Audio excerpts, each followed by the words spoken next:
संघ लोक सेवा आयोग की परीक्षा के कल रिजल्ट आए हैं और इस परीक्षा में हजारों लोगों ने अपनी किस्मत आजमाई, लेकिन कुछ ही लोग ऐसे थे जो बढ़िया रैंक के साथ इस परीक्षा को क्रैक कर पाए। उन्हीं में से एक हैं प्राची पवार। मेरठ की रहने वाली हैं, मेडिकल कॉलेज के प्रांगण में रहती हैं और इनके पापा यहीं पर नौकरी करते हैं, एक छोटी सी नौकरी, और गांव से बिलोंग करती हैं। पास में ही एक गांव है। उन्होंने 59th रैंक जो है वो हासिल की है, यानी वो आईएएस हुई हैं।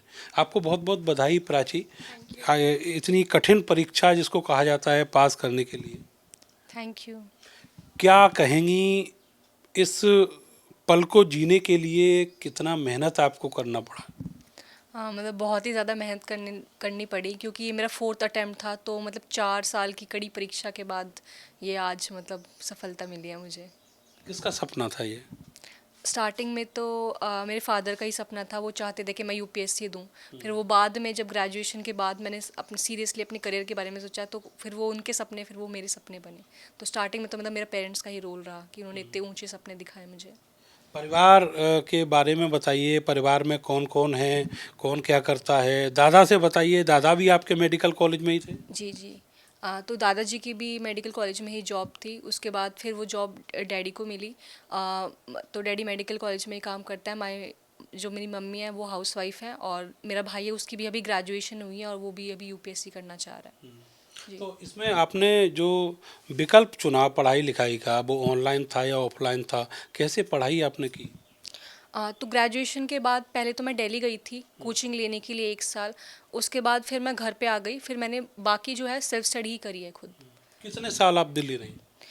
सिर्फ कोचिंग के लिए 9-10 महीने जब कोचिंग थी। उसके बाद फिर वहाँ पे मतलब प्रदूषण, खाने वाने की दिक्कत थी, तो फिर मैं घर पे ही सेटल हो गई कि यहाँ पे कंफर्टेबल है, यहाँ से अच्छे से पढ़ाई कर और पाऊँगी। आपका ग्रेजुएशन?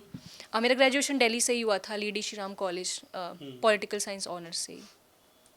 आप थोड़ा सा ये बताइए कि जो एस्पिरेंट हैं, जो आगे की परीक्षाओं में बैठना चाहते हैं, इतनी अच्छी रैंक हासिल करने के लिए उन्हें क्या क्या करना चाहिए? मतलब सबसे पहले तो यह है कि राइट गाइडेंस होनी चाहिए, क्योंकि मुझे जो फर्स्ट के जो 2 अटेम्प्ट्स थे वो इसलिए ख़राब हो गए कि राइट गाइडेंस नहीं थे, क्या करना है, कैसे करना है। तो मतलब अगर राइट गाइडेंस हो तो वो आसानी मतलब बहुत ईजी हो जाता है। गाइडेंस को थोड़ा सा एक्सप्लोर करिएगा। जी। गाइडेंस मतलब कि कैसे, मतलब हर की 3 फेज़ हैं, और हर हर फेज़ के लिए एक अपनी एक अलग स्ट्रैटेजी होती है, प्रीलिम्स के लिए और मेंस के लिए और इंटरव्यू के लिए। ये है कि तुम्हें कितना पढ़ना है, क्योंकि बहुत सारे लोग हैं कि अलग अलग सोर्सेज की तरफ भागते हैं, फिर वो कंफ्यूज हो जाते हैं और फिर कर नहीं पाते। तो स्टैटिक सोर्सेज अपनी, और ये कि पीवाईक्यूज़ पे सब अगर स्पेशली ध्यान दे, तो मतलब ये हैं 2 चीज़ें कि राइट गाइडेंस मिले तभी ये सब पहुंच पाता है इंसान। नहीं तो मतलब अलग अलग जगह वो भटकता है। तो मतलब ये बहुत ज़्यादा इम्पोर्टेंट है। एक आम स्टूडेंट की जो लाइफ होती है ग्रेजुएशन के बाद, और ख़ास करके वो लोग जो कॉम्पिटिटिव एग्ज़ाम की तैयारी कर रहे हैं, उसकी ज़िंदगी में और यूपीएससी को गंभीरता से पास करने की कोशिश करने वाले की ज़िंदगी में क्या अंतर होता है? यूपी। समाज को लेके हम जैसे एक तरह से बताया जाता है कि आपको अपने आप को बिल्कुल दूर करना पड़ेगा सबसे। हाँ, नहीं, ये बात तो मतलब है सच्चाई। जो कंपटीशन की तैयारी कर रहे हैं और स्पेशली यूपीएससी की तैयारी, तो आप इतना सोशल नहीं हो सकते। मतलब बहुत आइसोलेटिंग जर्नी होती है, 4 साल मतलब एक ही कमरे में पढ़ाई मतलब लगातार करना। तो तभी वो हार्ड वर्क दिखता, मतलब वो हार्ड वर्क तभी वो रंग मतलब दिखाता है। आप कह रही हैं कि सोशल नहीं हो सकते, लेकिन जो सोशल मीडिया है उसका इफ़ेक्ट क्या होता है? सोशल मीडिया से कनेक्ट रहना चाहिए या नहीं रहना चाहिए, और अगर रहना भी चाहिए तो कितना रहना चाहिए?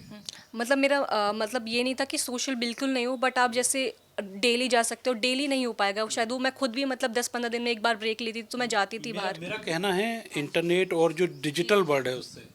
तो सोशल मीडिया का डिपेंड करता है यूज़ की, पॉजिटिव भी है नेगेटिव भी है। मतलब मैं तो थी, मतलब मैं 4 साल की प्रिपरेशन में मैं व्हाट्सएप भी था, मेरे पास इंस्टाग्राम भी था, बट वो सेल्फ कंट्रोल था कि मेरा 10 या 15 मिनट से ऊपर कभी जाता नहीं था। बट जिन लोगों का 10 से 15 मतलब ज़्यादा जाता है, या वो रील्स देखते हैं या स्क्रॉल करते हैं, तो उनके लिए तो यही एडवाइस है कि दूर रहे इन सब चीज़ों से। बट अगर आपका सेल्फ कंट्रोल है अपने ऊपर, तो फिर तो कोई मतलब दिक्कत नहीं है मेरे हिसाब से। आप 59th रैंक लेके आई हैं, आईएएस वाली श्रेणी में आप हैं, तो आप क्या कहना चाहेंगी कि दिल्ली में रह के ही पढ़ाई लिखाई करनी चाहिए या घर पर ज़्यादा बेहतर पढ़ाई हो सकती है? दिल्ली तो मतलब मुझे जाना पड़ा क्योंकि कोचिंग लेनी थी, बट मुझे नहीं लगता कि सिर्फ कोचिंग से ही हो पाता है। कि अब मैं चीज़ें देखती हूँ तो शायद अगर मुझे कोचिंग की ज़रूरत नहीं थी, बट ये गाइडेंस भी तभी नहीं मिल थी जरूरत कोचिंग की? मतलब इतनी नहीं थी, मतलब मैं खुद कर सकती थी, बट यह कि दूर दूर तक मतलब मेरे आसपास किसी ने किया नहीं था, तो मतलब मुझे लगा कि कोचिंग ले लेनी चाहिए थी।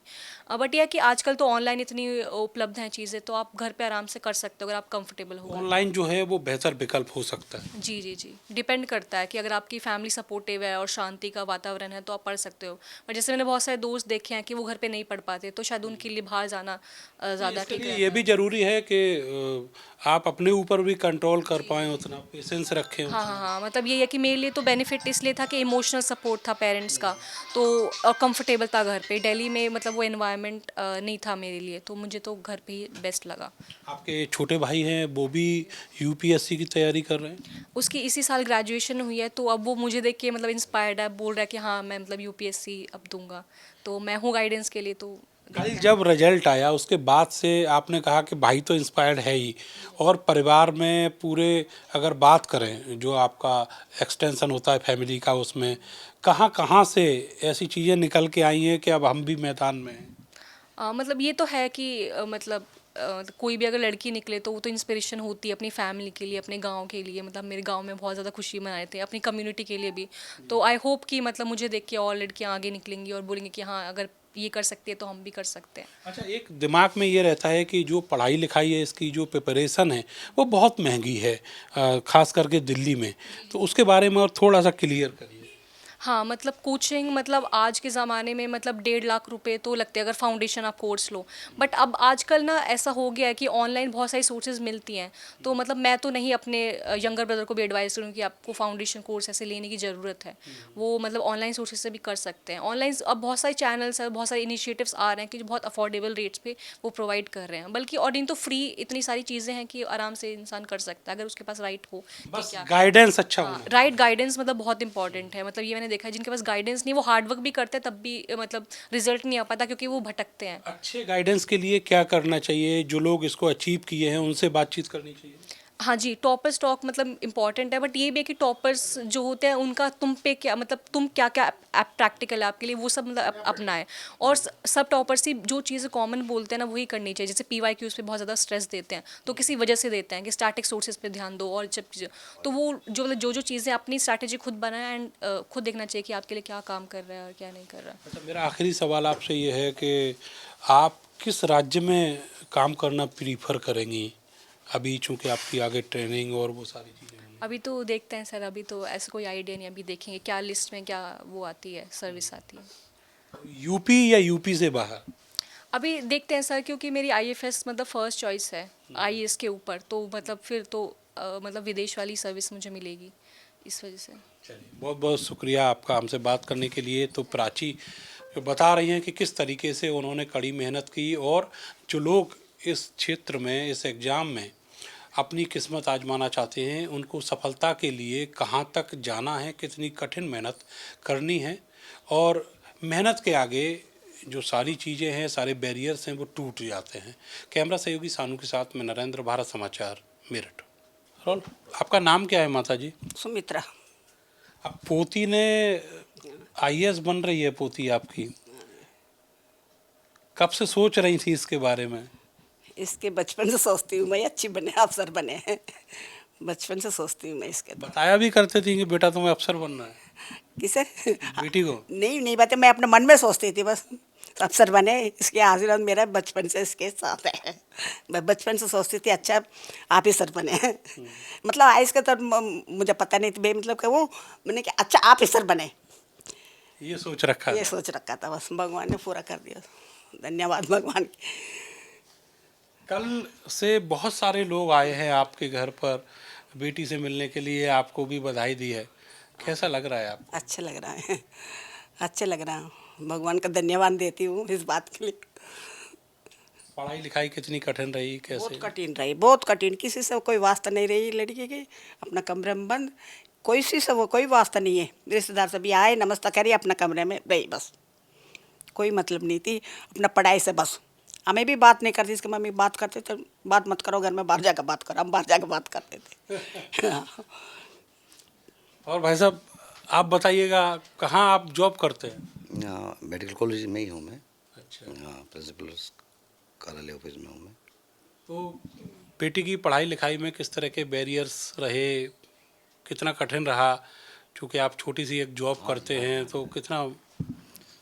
तो ये तो एक तो समय पहले प्रॉब्लम ये हुई कि जी एक तो मकान इतने बड़े नहीं है सरकारी, जैसे हमारे छोटे हम सर्विस में हैं यहाँ पर।